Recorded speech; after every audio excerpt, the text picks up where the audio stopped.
Poverty due to lack of access to income earning opportunities and lack of capacity to take advantage of the opportunities is a social malaise that is threatening global prosperity and national economic growth and development. How can the development and promotion of micro, small and medium enterprises be used as a veritable means of combating poverty and ultimately creating wealth in Nigeria? This is our focus on issues of a moment as my guest joins us after this time out. I am Segun Lawole.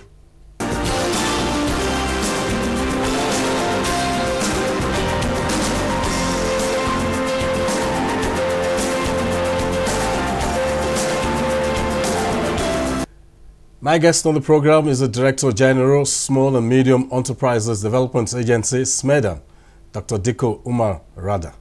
Nice to have you in the studios. Thank you very much. All right, it's some 3 months that you assumed duties at the Ends of Affairs at SMEDAN. Now, in the space of that 3 months, I hope you are not still acclimatizing. What have you been able to do? No, we have done a lot of things since when I assumed duty, because when I came, naturally we received briefings from departments, and after receiving those briefings, I saw the need for us to have a retreat and think outside the box, so that because largely we have heard from inside, so let's hear from people outside. So we invited people who are very knowledgeable in entrepreneurship development in the nation, across the nation, and we locked ourselves in Kaduna for 3 days.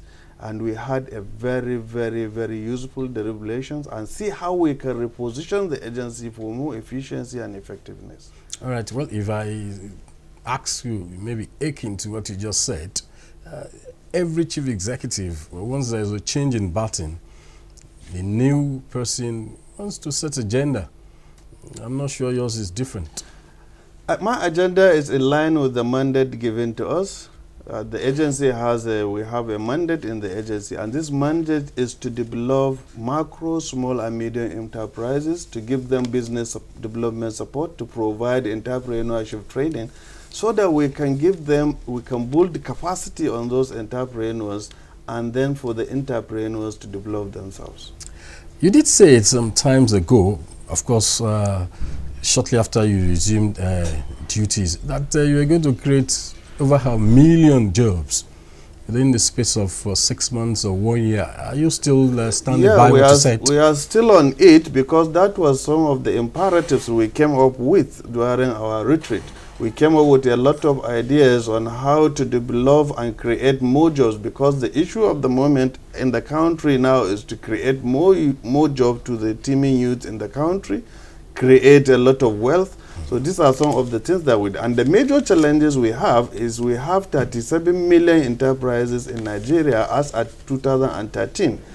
And out of those 37 million enterprises in the country, 36 million are micro in nature. And when I say they are micro in nature, they are largely informal. Most of them are illiterate. They live in the rural area. And we think we have to come up with a kind of entrepreneurship revolution on how to develop those micro, which are largely informal, how we can formalize them. That is why we came up with a scheme which we named Conditional Grant Scheme for Micro Enterprises. Before we go into that scheme, what are those businesses, enterprises we are looking at?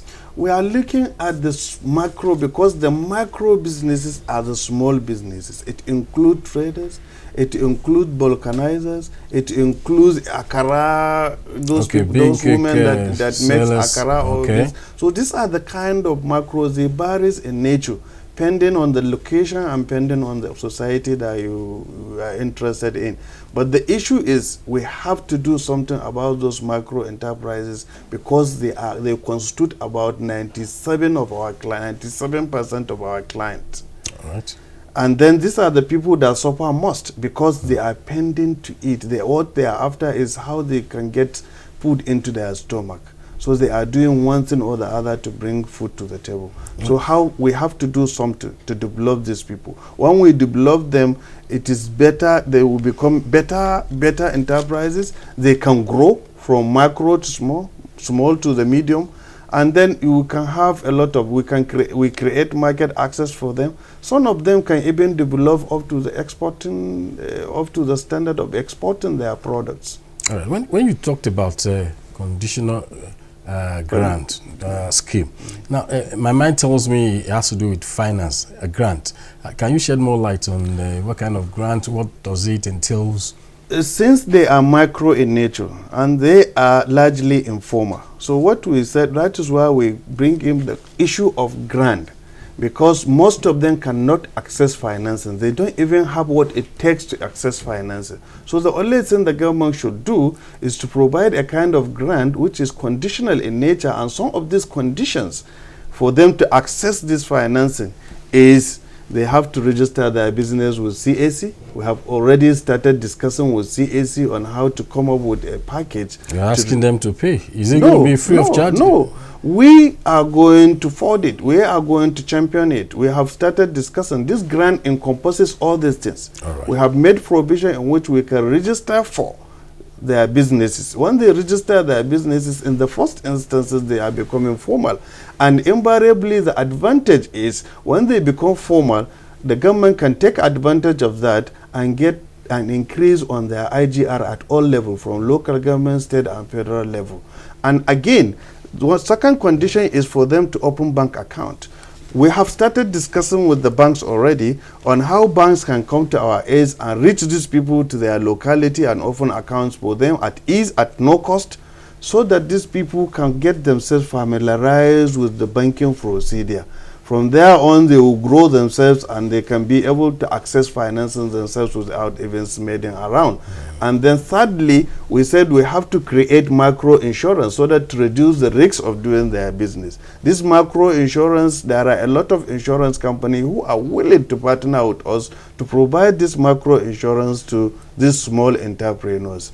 And then fourth of the condition is they have to employ 2 additional people to their businesses. Okay. So invariably, we are trying to create jobs, creating wealth, and getting opportunity for those people to grow. But it appears that you are having too many programs at the same time. There is this other NEDEP, the National Enterprise Development Program. How about that? Yeah, the only difference with this is that this NEDEP program is anchored, it's a tripartite agreement between SMEDAN, Bank of Industry, and ITF. The major role of SMEDAN is anchoring it, is championing it, and SMEDAN is to provide entrepreneurship training to those enterprises, and also to give the basic business development support. ITF is to provide technical and vocational training to those entrepreneurs that require that, and Bank of Industry is to provide financing. And the Bank of Industry, as at today, because of the need and the urgency, but the need by the ministry to bring off this program into action, because the program was established in 2014, but it has not yielded the required desired results. So we are fine-tuning the program, and other agencies are now involved into the program so that we can have a better program that can help the entrepreneurs. The target of that program also is to develop and provide at least 1 million jobs per annum. That was how the program was designed in 2014. And now that we have other agencies involved, CAC is now involved, Standard Organization is now involved, NAFDAC is involved, National NEPC is involved, NIPC, and a lot of other agencies in the ministries are involved. The essence of involving them is to make it easier. Each and every agency has a role to play, and then when I came in, I feel it is necessary. Then I wrote a letter to those agencies that there is need for us to meet, and we met last 3 weeks. After our meeting, we came up with a technical committee, and now the technical committee is fine-tuning the details and coming out with strategy in how to achieve the desired result on that program. But if the program NEDEP has been on since 2014, the conditional grant scheme too, I think it started in 2014 also. No, this conditional grant scheme is just came in when I assumed duty. All right. And we have done all the nitty-gritty, and we have come up with the concept, the work plan, and everything, the financials, the financial need of the program. And we have since written to our minister, and our minister has since written to the president. We are I was going to ask you, how do you raise funds for that? We are waiting for presidential approval in it. What we intend, because we have made some kind of, we have made some suggestions to Mr. President that maybe this money can come out of this 500 palliatives that is meant for small enterprises, because there is a provision in that 500 billion, which is about 140 billion meant for the development of artisans, macro and small enterprises. So we think we want to drive out of that, or anywhere, because there are some money with CBN which are meant for SMEs. With the directives of president, we can access those money to fund this program. There are a lot of money stationed in other development banks which are meant for SMEs. With the approval of Mr. President, we can access those money and provide this kind of support to the macro enterprise. We talked about the money with the Central Bank of Nigeria. Are you talking about referring to the 200 billion naira earmarked for development of SMEs by the immediate past government? Yeah. I'm sure you're aware of that. Yeah. Now, what is the state? Have you done any appraisal on the impact of that program? You know, because of the need for us to partner with the central bank, that was why we went and met with the central bank governor. We met with him on a point that SMEDAN should control, what I mean, SMEDAN should serve as a referral point for small and medium enterprises. All those people that came to us, we identify them, we find them worthy for accessing that kind of money. We can now forward them to the central bank for central bank to dispose those kind of money. And then there is need for us to have a lot of collaboration with the central bank, because we must give the necessary requirement, because sometimes it's not only about giving them money, it's about giving them entrepreneurship training, because it is only when they have this kind of training that they can be able to utilize the money they can access from any financial institution. But if I may ask you, that fund, was SMEDAN not part of the disbursement? Were you part of the scheme at that time? No. Even though you were not the ends of affairs. I was not there, but from the record I saw, there are some discussions that were that started between SMEDAN and CVN. But I don't think much things has been done between CBN and SMEDAN. But there is a desire now by the central bank governor to partner with us to key us into the program, so that we can provide all the necessary assistance to our clients. All right. It's been issues of the moment, and I've been talking to Dr. Dikko Umar Rada on creating jobs and creating wealth in Nigeria through SMEs. Issues of the moment returns in a moment. Don't go away.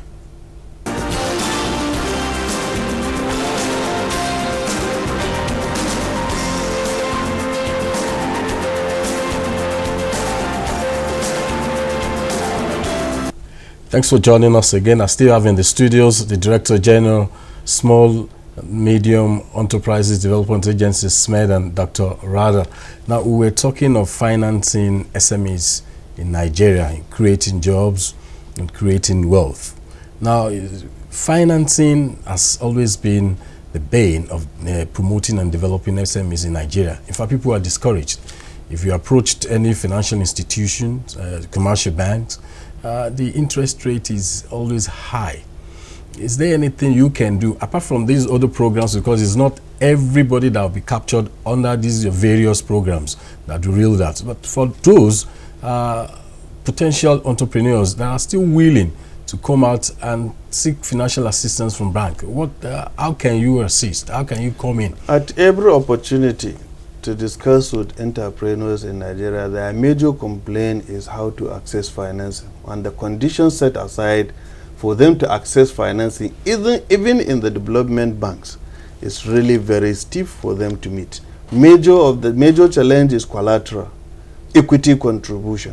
Most of them cannot provide those things. Where would they get them? So the issue is, when we met with the central bank governor, we appealed to him being the head of the affects financial institution in the nation, for him, so that we can sit down together and fine-tune and come up with a scheme, especially this cooperative society. We feel that when we form when the entrepreneurs can form cooperative society, this cooperative society can serve as a vehicle for them to access financing in a situation whereby one will collateralize for another. Right. Because when you give them 1 million naira, you will not give them another money until all of them refund, and they will put pressure on the person that refuses to refund so that he can refund.